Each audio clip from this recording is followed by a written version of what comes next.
സ്തോത്രങ്ങൾ പാടി ഞാൻ വാഴ്ത്തിയിടുവേ.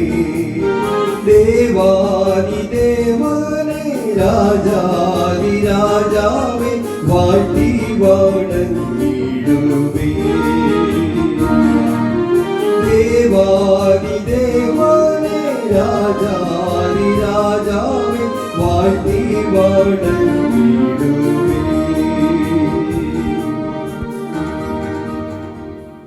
ദൈവനാമത്തിന് മഹത്വമുണ്ടാകട്ടെ.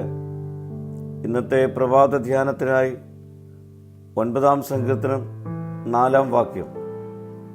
നീ എൻ്റെ കാര്യവും വ്യവഹാരവും നടത്തിയിരിക്കുന്നു.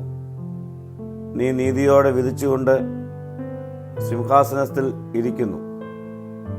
തൻ്റെ ശത്രുക്കൾ പിന്തിരിഞ്ഞ് ഓടി ഇടറി വീണതും നശിച്ചതും ദൈവത്തിൻ്റെ പ്രവൃത്തിയാണെന്ന് തിരിച്ചറിയുന്ന ദാവീദ് ദൈവത്തിന് സകല മഹത്വവും നൽകുന്നു. പലപ്പോഴും നമ്മുടെ ജീവിതത്തിൽ നമുക്ക് ലഭിക്കുന്ന വിജയങ്ങളും ഉയർച്ചകളും തങ്ങളുടെ സാമർഥ്യം കൊണ്ടും കഴിവുകൊണ്ടും നേടിയതാണെന്ന് അഹങ്കരിക്കുന്നവർ അനേകരാണ്.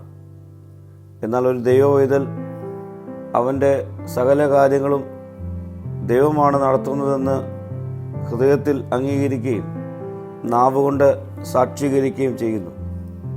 പ്രിയ സ്നേഹിതരെ, വൈദ്യശാസ്ത്രം പരാജയപ്പെട്ട എത്രയോ ജീവിതങ്ങളിൽ ദൈവം അത്ഭുതം പ്രവർത്തിച്ചിട്ടുണ്ട്.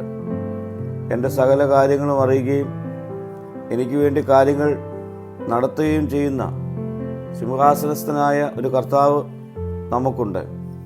അവന് നമുക്ക് ആശ്രയിക്കാം. നമ്മുടെ സകല ആവശ്യങ്ങളെയും അവൻ്റെ കരങ്ങളിൽ സമർപ്പിക്കാം. പ്രാർത്ഥിക്കാം. കർത്താവെ, എൻ്റെ ആവശ്യങ്ങൾ അറിഞ്ഞ് എനിക്ക് വേണ്ടി പ്രവർത്തിക്കുന്ന കർത്താവിൽ അഭയം കണ്ടെത്തുവാൻ എന്നെ ശക്തീകരിക്കണമേ. മഹത്വം നീ എടുക്കണം. യേശുവിൻ്റെ നാമത്തിൽ തന്നെ. ആമീൻ.